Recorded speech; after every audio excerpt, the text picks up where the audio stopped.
Para malaikat itu juga salah satu yang wajib kita yakini keberadaannya. Wal malaikatu haqqun, malaikat itu adalah benar adanya. Wajib bahwa kita meyakini bahwa ada jenis makhluk ciptaan Allah di dunia ini yang bernama malaikat. Mereka itu ajsamun nuraniyatun, adalah makhluk yang dibentuk oleh Allah dari cahaya, nur, dari cahaya. Khalaqahumullahu min nur, Allah ciptakan dari cahaya. Tadharu fi suwarin syarifah, mereka tampak dengan bentuk-bentuk yang indah, bentuk-bentuk yang bagus. Malaikat berbeda dengan bangsa jin.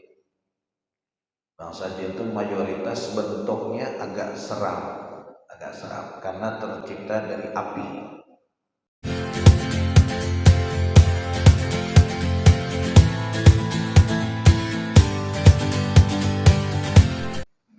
Assalamualaikum warahmatullahi wabarakatuh. Bismillahirrahmanirrahim. Alhamdulillahi rabbil alamin. Wa bihi nasta'inu ala umuri dunya waddin. Wa sallallahu wa sallama ala sayyidina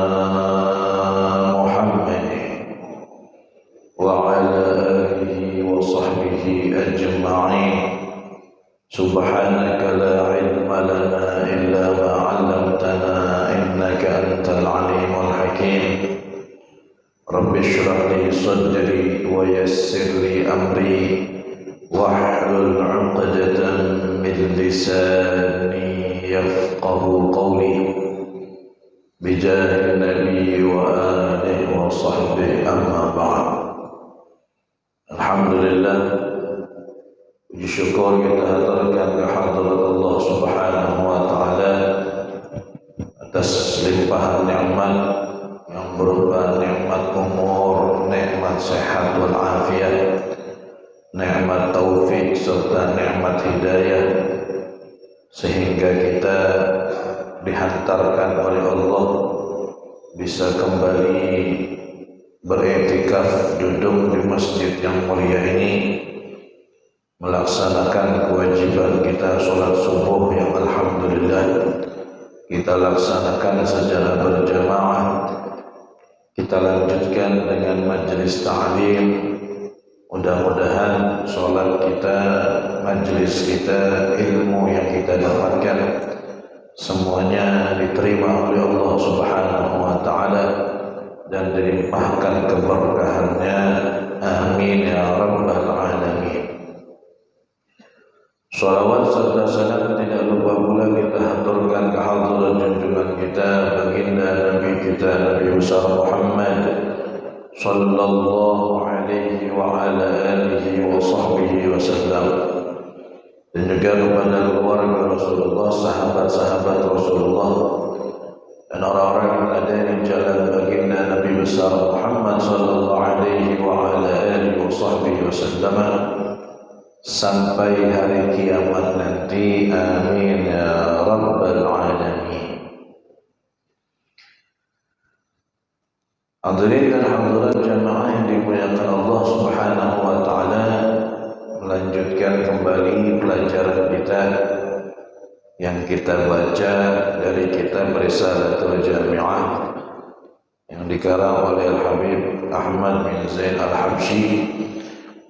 Pada pertemuan kita tadi malam kita telah membahas bahwa kita wajib beriman dengan seluruh kitab yang diturunkan oleh Allah Subhanahu wa taala kepada para nabi dan para rasul yang jumlahnya sebagaimana disebutkan oleh sebagian ulama ada 114 kitab. 50 kitab Allah berikan kepada kepada Nabi Syith, 30 kitab kepada Nabi Idris, 20 kitab kepada Nabi Ibrahim, 10 kitab terjadi perbedaan pendapat, ada yang mengatakan kepada Nabi Adam dan ada yang mengatakan kepada Nabi Musa. Kemudian 4 kitab, yang pertama diturunkan kepada Nabi Daud, yaitu kitab Zabur. Yang kedua Taurat, yaitu kitab diturunkan kepada Nabi Musa. Injil kepada Nabi Isa, dan yang terakhir Al-Quran yang diturunkan kepada Nabi kita Nabi Muhammad sallallahu alaihi wa ala alihi wa sahbihi wasallam. Wajib kita meyakini semuanya adalah benar, semuanya adalah hak. Tapi yang paling kita harus mengetahui 4 kitab, yaitu Zabur, Taurat, Injil, serta Al-Quran. Beriman dengan 4 itu. Kenapa? Karena 4 itu yang disebutkan oleh Allah di dalam Al-Quran. 4 ini yang namanya Allah sebut dalam Al-Quran. Adapun sisanya yang 110, kita walaupun tidak tahu namanya tidak masalah, karena Allah memang juga tidak menyebutkan di dalam Al-Quran. Kewajiban kita hanya meyakini saja, membenarkan semuanya adalah hak yang datang daripada Allah. Kebanyakan isi kitab-kitab terdahulu itu kebanyakannya adalah nasihat. Kebanyakannya adalah nasihat dan amsal, perumpamaan. Itu kebanyakan isi daripada kitab-kitab terdahulu. Kalau Al-Quran yang kita diberikan Allah, ini isinya lengkap. Ada nasihat, ada perumpamaan, kemudian ada hukum-hukum syariat, kemudian ada kisah, banyak bercerita Allah di dalam Al-Quran. Kemudian juga di dalamnya terdapat penjelasan tentang kewajiban-kewajiban. Begitu juga sifat-sifat Allah subhanahu wa ta'ala. Lengkap kandungan Al-Quran, kitab yang Allah berikan kepada kita semuanya. Alhamdulillah. Semoga Allah jadikan kita orang yang semangat di dalam mempelajari Al-Quran, baik mempelajari cara bacanya maupun mempelajari kandungan yang ada di dalam Al-Quran. Penting kita tahu isi Al-Quran. Minimal kita tahu beberapa ayat, artinya dan maksud dari ayat tersebut, supaya kita tidak ketinggalan yang namanya mempelajari Al-Quran. Nah, jadi dari 114 hanya 4 ini saja yang Allah sebutkan, yang diturunkan kepada nabi-nabi pilihan. Zabur turun kepada Nabi Daud. Nabi Daud ini luar biasa. Salah satu nabi yang kelebihannya memiliki suara yang indah, suara yang merdu.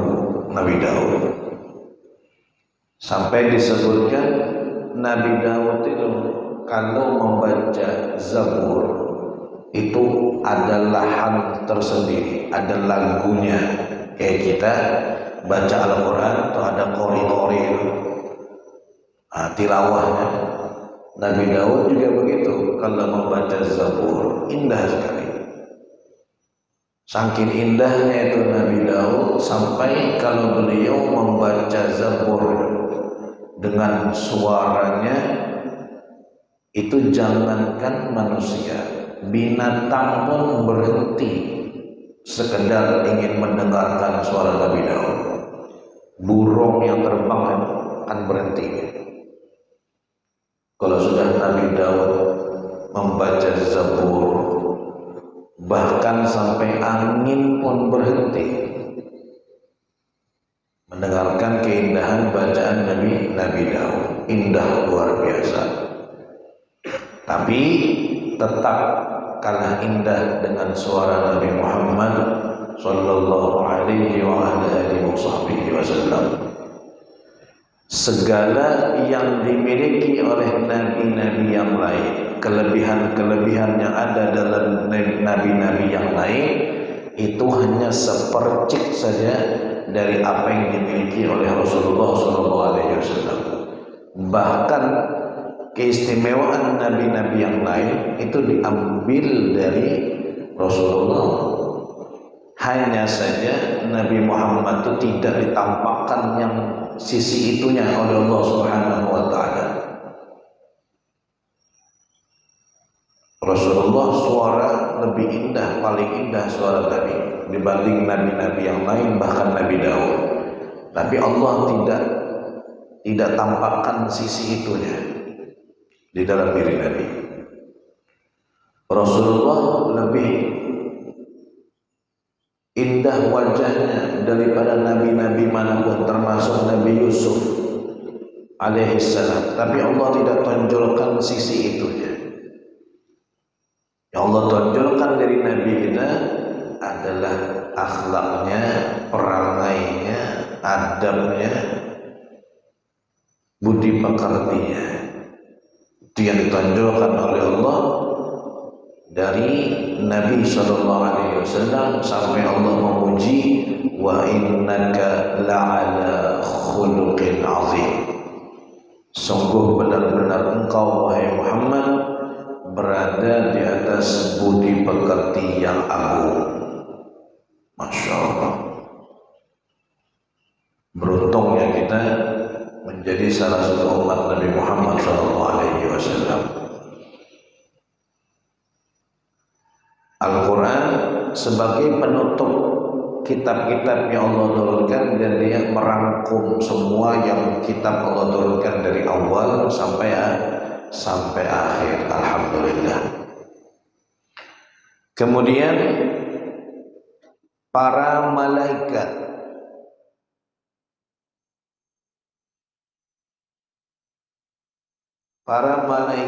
itu juga salah satu yang wajib kita yakini keberadaannya. Wal malaikatu haqqun, malaikat itu adalah benar adanya. Wajib bahwa kita meyakini bahwa ada jenis makhluk ciptaan Allah di dunia ini yang bernama malaikat. Mereka itu ajsamun nuraniyatun, adalah makhluk yang dibentuk oleh Allah dari cahaya, nur, dari cahaya. Khalaqahumullahu min nur, Allah ciptakan dari cahaya. Tadharu fi suwarin syarifah, mereka tampak dengan bentuk-bentuk yang indah, bentuk-bentuk yang bagus. Malaikat berbeda dengan bangsa jin. Bangsa jin itu mayoritas bentuknya agak seram karena tercipta dari api. Adapun malaikat itu tercipta dari cahaya, maka dominannya berbentuk yang indah-indah, yang bagus-bagus. Walaupun ada malaikat yang seram,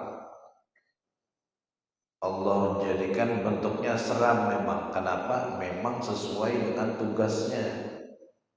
Seperti malaikat Munkar Nakir, itu agak seram. Kenapa? Tugasnya memang untuk menanyai orang di dalam di dalam kubur. Kalau bentuknya tampak lemah lembut, kurang wibawa, karena apalagi dia yang didatangi adalah orang-orang yang durhaka dengan Allah. Harus serang. Seperti apa lagi? Seperti malaikat Malik. Malaikat Malik, penjaga neraka itu. Maka mau tidak mau dibentuk dengan bentuknya agak sedikit serang, karena penjaga neraka. Merengut aja, tidak tahu senyum malaikat Malik itu. Memang tugasnya penjaga neraka, tapi senyum-senyum, kurang wibawa.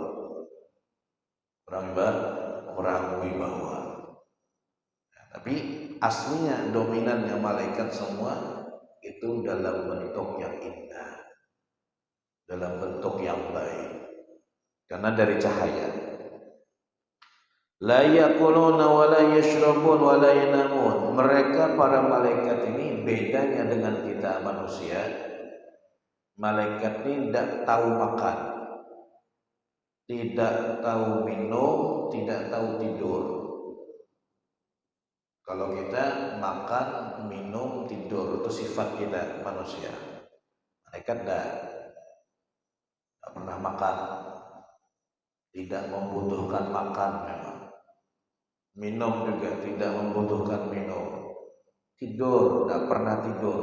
Dari awal Allah ciptakan sampai hari kiamat tidak pernah tidur ke malaikat. Tidak ada tidur. Jadi bangun terus. Wala ya'sunallaha ma amrahum wa yaf'aluna ma yu'marun. Tidak pernah yang namanya malaikat itu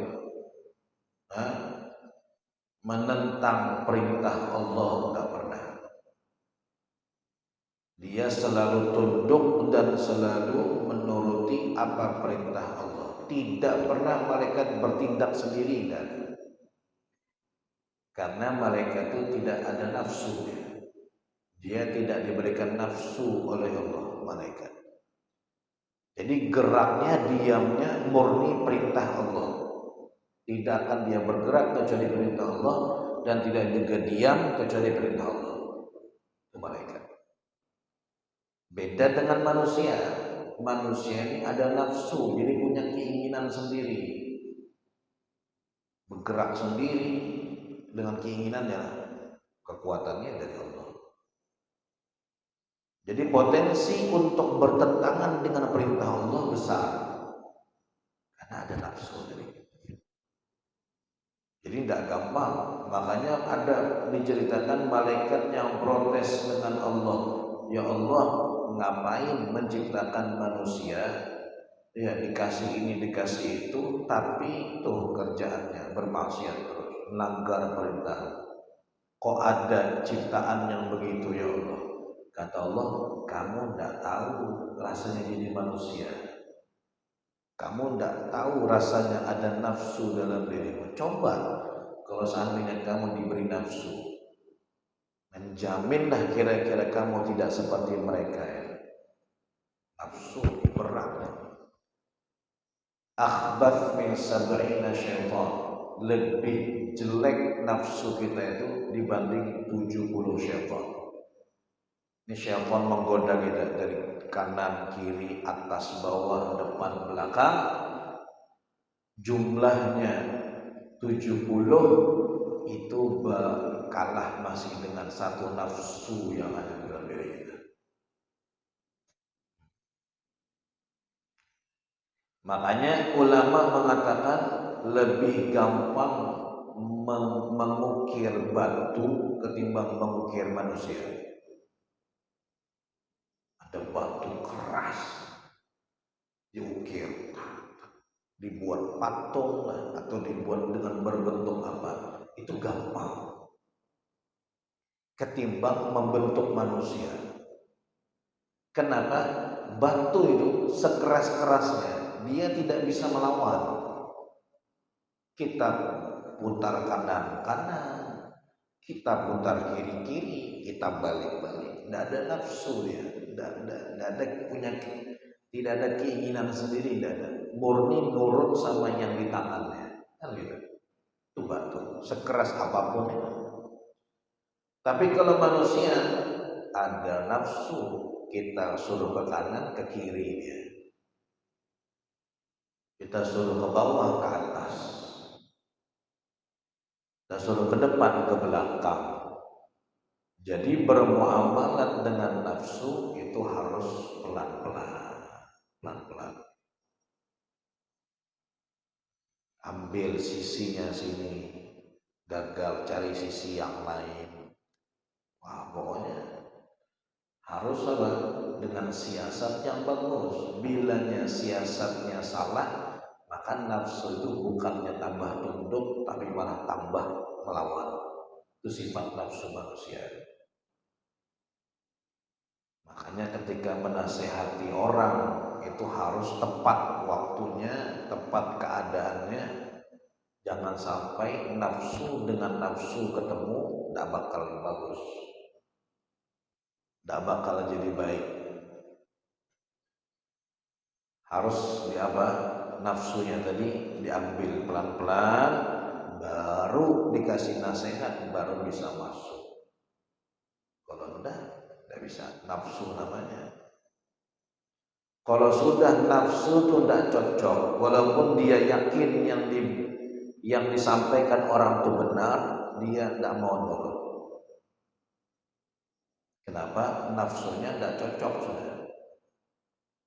Misal ada orang melakukan kesalahan, datang nih tiba-tiba orang nasihat di depan orang banyak, kamu nih begini.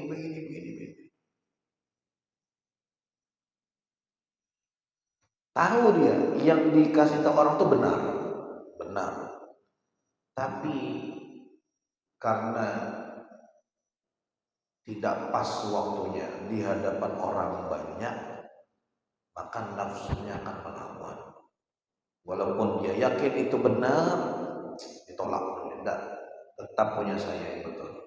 Nah, itu nafsu, pelan-pelan, tidak bisa. Harus dirangkul pelan-pelan, baik-baik, nafsu begitu. Malaikat tidak ada itu dalam diri mereka. Manusia ada. Itu beratnya manusia. Sebagai manusia itu beratnya. Dan Allah faham sekali. Satu-satunya makhluk ciptaan Allah yang berani ingin mengkudeta kedudukan Allah sebagai Tuhan itu nafsu. Yang lain ciptaan Allah semuanya tunduk sama Allah. Tunduk. Allah ciptakan apa saja mereka akan nurut. Bumi pun yang sebesar ini nurut, langit nurut, matahari, bulan, bintang, planet. Tapi nafsu ketika Allah ciptakan melawan. Allah ciptakan nafsu. Allah tanya ketika selesai menciptakan nafsu, Allah tanya, wahai nafsu, man ana, siapa saya, kata Allah. Semua makhluk yang lain ketika ditanya sama Allah begitu, semuanya mengatakan Allah, engkau adalah Allah, Tuhan pencipta alam semesta. Tapi nafsu ketika diciptakan ditanya sama Allah, man ana, siapa saya? Kata nafsu, kamu, saya. Itu nafsu. Loh, saya siapa? Kata Allah, ya kamu, saya. Saya. Lawan.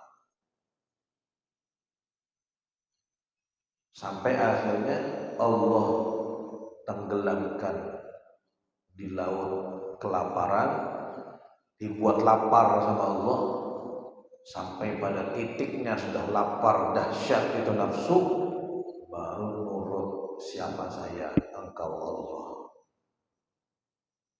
Makanya kita disuruh puasa untuk meredam nafsu, karena nafsu itu kalah. Kalau dilapari, dibuat lapar, kalah.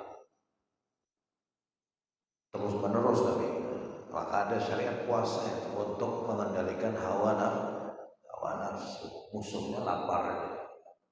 Kalau tidak dilapari susah nafsu. Makin dikenyangi makin kuat ya. Mau tambah kuat. Nah, maka dari itulah Allah memahami kenapa manusia itu ada yang tidak menjalankan kewajiban, ada yang melakukan yang diharamkan, ini itu segala macam Allah faham. Maka Allah bukakan pintu taubat. Yang melakukan keburukan tidak apa-apa, yang penting taubat. Saya faham aja nafsu dalam diri kalian itu berat untuk dilawan, tapi berusahalah selalu tetap melawan. Dan setiap kali kamu kalah dengan dia, cepat-cepat kembali ke pintu taubat Allah Subhanahu wa taala. Allah faham sekali. Jadi segera bertaubat ya. Segera minta ampun dengan Allah. Itu manusia kita ini. Tapi malaikat tidak ada nafsu mereka. Jadi mereka tidak makan, tidak minum, tidak tidur, tidak menikah, tidak beranak pinak. Kemudian mereka tadi itu tidak pernah melawan perintah Allah. Malaikat. Jadi kalau ada cerita yang menceritakan tentang malaikat itu tidak nurut sama Allah, itu bisa dipastikan cerita bohong. Tidak ada sejarahnya malaikat itu melawan, tidak nurut sama Allah, tidak ada. Atau malaikat bermaksiat, tidak ada. Mustahil. Kalau ada cerita seperti itu, walaupun kita dapat cerita tadi dalam satu kitab atau bahkan mungkin dalam kitab tafsir sekalipun, maka itu bisa dipastikan itu cerita Israiliyat, cerita yang dikarang-karang oleh orang-orang Israel. Nah, begitu juga para nabi. Kalau ada cerita yang menceritakan tentang para nabi bermaksiat misalnya, atau ada nabi yang tidak nurut sama Allah kemudian dihukum oleh Allah, itu sudah dipastikan cerita yang tidak benar. Tidak ada para nabi bermaksiat, tidak ada. Yang ada mungkin mereka melakukan sesuatu yang tidak layak untuk mereka, tapi jatuhnya bukan maksiat, tidak pantas begitu. Tapi bukan maksiat. Itu malaikat lah. Wahum katsirun, mereka banyak jumlahnya. La yuhsi adadahum illallah. Tidak ada yang bisa tahu jumlah malaikat kecuali hanya Allah. Saking banyaknya, banyak sekali malaikat. Di daratan, di lautan, di hutan, di udara, di sungai, wah di mana-mana malaikat itu. Bahkan masing-masing kita saja dijaga oleh 20 malaikat. Setiap manusia itu 20 malaikat yang menjaga kita, 20 malaikat. Yang bayangkan aja berapa jumlah malaikat. Jumlah manusia seluruhnya dikalikan 20. Manusia dari awal Allah ciptakan sampai akhir hari kiamat nanti, berapa tuh total semua jumlah manusia dikalikan 20. Nah, itu jumlah malaikat yang menjaga manusia saja. Belum malaikat yang ada di langit pertama, langit kedua, langit ketiga sampai langit ketujuh. Belum malaikat yang ada di arsy Allah Subhanahu wa taala. Wow. Banyak sekali malaikat. Itu malaikat penjaga, belum malaikat yang tercipta oleh amal ibadah kita. Ada malaikat yang tercipta karena perbuatan amal kita. Banyak. Contoh, orang yang berwudu Itu dikatakan tetesan-tetesan wudu airnya itu tercipta malaikat yang mendoakan dia. Contoh lagi orang yang memberikan kebahagiaan untuk orang lain, idkhalus surur, bikin orang lain senang, bikin orang bahagia. Misal kita ngasih orang uang misalnya, orangnya senang. Itu pahalanya dua, pahala sedekah dapat, yang kedua pahala menyenangkan hati orang. Ya, menyenangkan hati orang. Makanya sedekah itu dahsyat, luar biasa. Kenapa? Seandainya orang bersedekah itu tulus, ikhlas, dia dapat pahala dua, pahala bersedekah dan pahala menyenangkan hati orang lain. Bila ternyata dia tidak ikhlas di dalam bersedekah, maka pahala sedekahnya jatuh, tapi pahala menyenangkan hati orang tetap dapat. Karena orang yang dikasih ini dia tidak peduli, yang ngasih ini riya ke ikhlas, pokoknya dia senang aja, dia bahagia aja. Jadi pahala menyenangkan hati orang tetap dapat. Nah, di dalam hadis disebutkan barang siapa yang memberikan kebahagiaan ke dalam hati orang yang beriman, maka Allah akan ciptakan seorang malaikat dari rasa bahagia tersebut, yang mana malaikat tadi tugasnya mendoakan orang yang membahagiakan orang lain tadi dari awal diciptakan sampai hari kiamat. Apa doanya? Allahumma ighfir lahu, Allahumma ighfir lahu, Allahumma ighfir lahu. Ya Allah ampuni dia, ya Allah ampuni dia, ya Allah ampuni dia sampai hari kiamat. Masya Allah. Itu keutamaan membahagiakan orang lain, memasukkan kebahagiaan dalam hati orang lain. Malaikat tercipta. Berapa kali membahagiakan orang, maka setiap sekali itu malaikat tercipta lagi, tercipta terus yang berdoa. Jadi ada malaikat yang tercipta karena sebab perbuatan amal. Itu berapa jumlahnya? Masya Allah, luar biasa.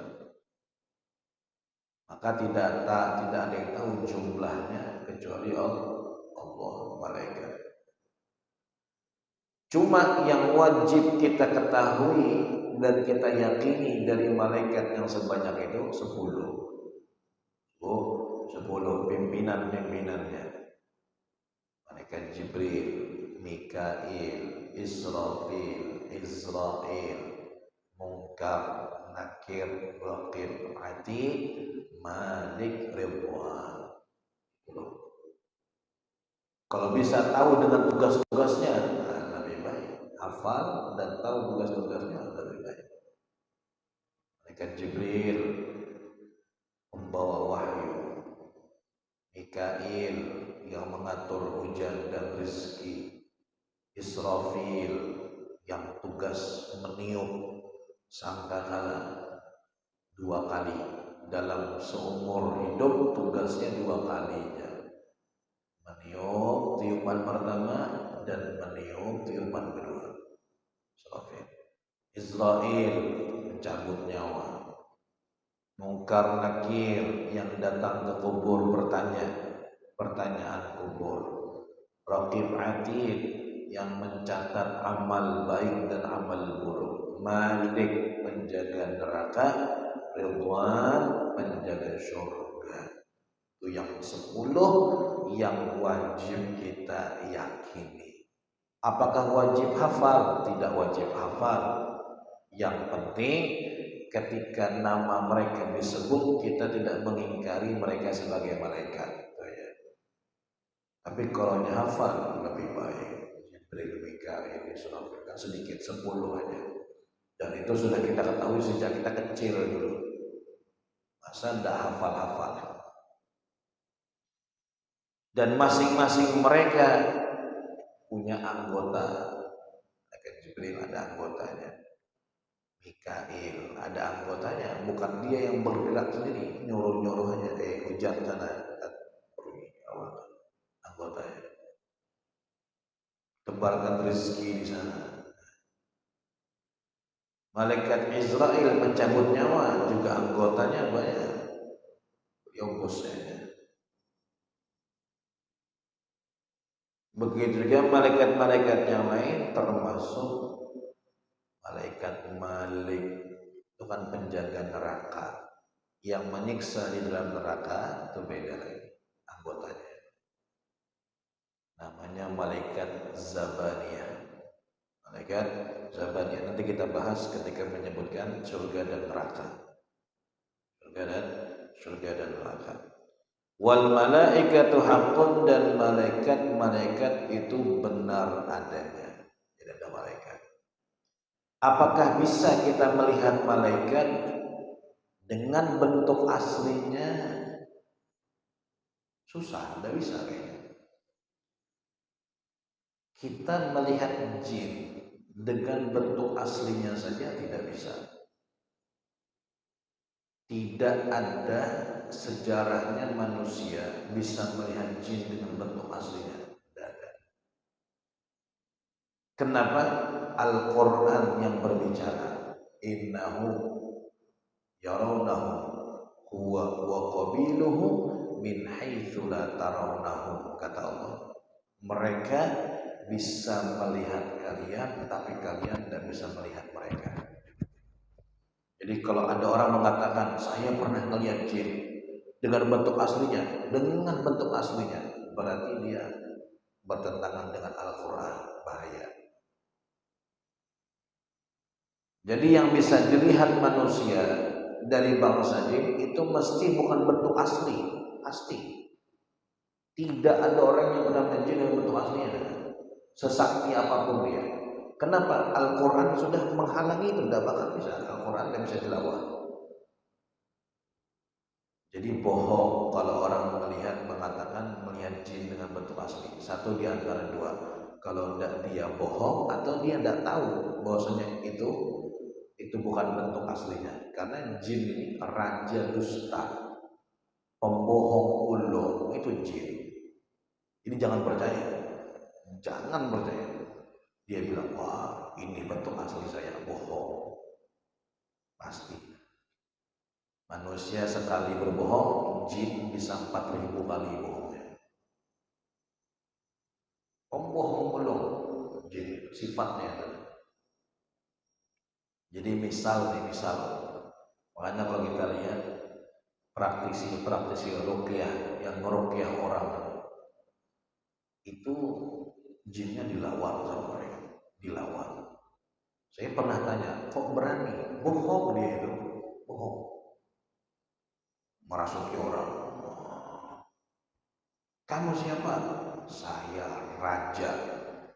Di mana? Istana saya di sana. Saya punya prajurit 7.000. Bohong semua ya. Bohongnya. Raja bohong. Jadi saya ini umur saya 5.000 tahun, saya sakti. Tidak ada. Makanya kalau praktisi ruqyah dilawan. Kadang-kadang dikerjain. Oh ya, tidak takut, saya tidak takut. Marah ya. Padahal dia lebih takut dengan manusia ketimbang manusia dengan dia. Cuman manusia kalah gertak duluan. Dia bilang raja inilah, saya ratu inilah, saya penguasa ini, penguasa itu. Bohong itu, raja bohong dia. Nah, jadi kita melihat jin saja tidak bisa, apalagi melihat malaikat. Yang bisa melihat malaikat itu kalau dia dalam keadaan menyerupa sebagai orang lain, sebagai manusia. Nah, kelihatan. Seperti malaikat Jibril yang sering datang kepada Nabi dengan bentuk seorang sahabat namanya Dihyah. Dihyah. Ada sahabat namanya Dihyah, itu paling sering malaikat Jibril menyerupa dengan wajahnya Dihyah. Nah, cuman sahabat tuh paham, dibedakan. Pak ini mukanya dia tapi lain, beda. Rona wajahnya beda. Ini malaikat. Jadi sahabat tahu ngelihat malaikat Jibril tapi dengan bentuk Dihyah. Sahabat Dihyah. Itu malaikat Jibril. Kalau tidak banyak bicara, wah ini ya ciri-ciri Dihyah, malaikat Jibril. Tapi kalau dalam bentuk aslinya susah. Ada tapi yang mengatakan Sayyidina Abdullah bin Abbas itu pernah melihat malaikat dengan bentuk aslinya. Ada riwayat begitu. Tapi orang yang melihat malaikat dengan bentuk aslinya, katanya itu mesti buta di akhir umurnya, tidak sanggup karena cahaya yang membias terang benderang dari malaikat. Kewajiban kita bukan melihat malaikat. Kewajiban kita beriman bahwasanya malaikat itu ada. Wallahu a'lam. Alhamdulillah, Allah panjangkan umur kita masih ketemu dengan hari-hari yang mulia ini. Yang mau berkorban sunnah tidak potong kuku, potong rambut, sunnah tidak memotong-motongnya, dipotong janggut, kumis dan segala macam. Nanti sampai dia hewan kurbannya disembelih baru dia mencukur. Dan disunnahkan setiap kali melihat hewan kurban sunnah bertakbir, jalan ngelihat ada hewan kurban orang, Allahu Akbar, Allahu Akbar, Allahu Akbar. Sunnah dari tanggal 1 kemarin sampai Lebaran, setiap kali melewati hewan kurban, hewan yang sudah diniatkan kurban. Beda kalau orang berjualan itu kan belum tentu sudah laku itu jadi kurban, belum tentu.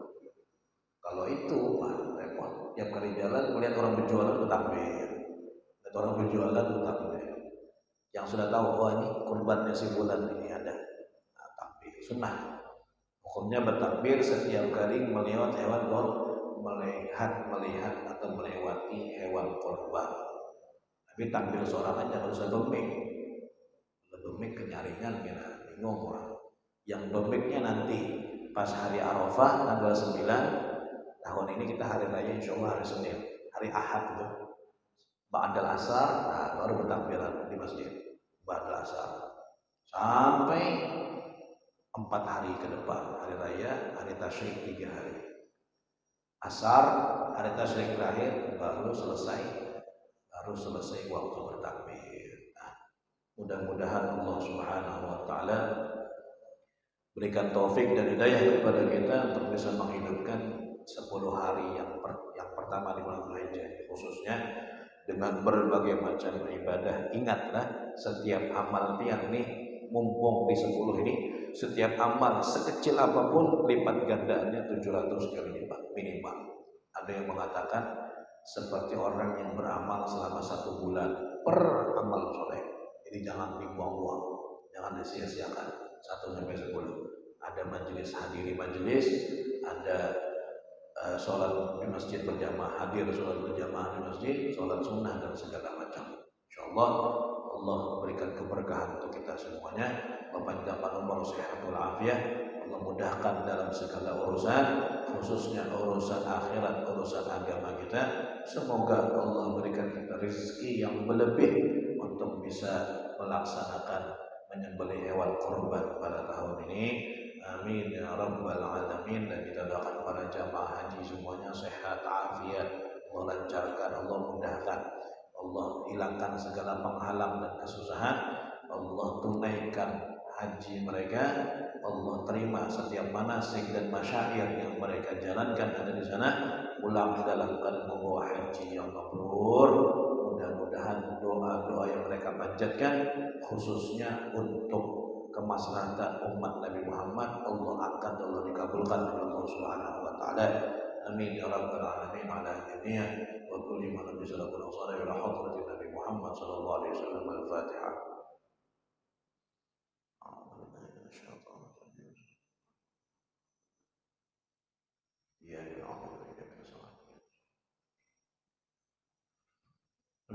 Bismillahirrahmanirrahim. Alhamdulillahirabbil alamin wassalatu wassalamu ala asyrafil anbiya'il mursalin sayyidina Maulana Muhammadin wa ala alihi washabbihi ajma'in. Allahumma iftah 'alaina futuhal 'arifin, faqqihna fid din, 'allimna at-ta'wil wa hdina ila sawa'is sabil, waj'alna min 'ulama'il 'amilin bi siratikal mustaqim. Allahumma akrimna min nuril fahm wa akhrijna min dhulumatil zidna 'ilma.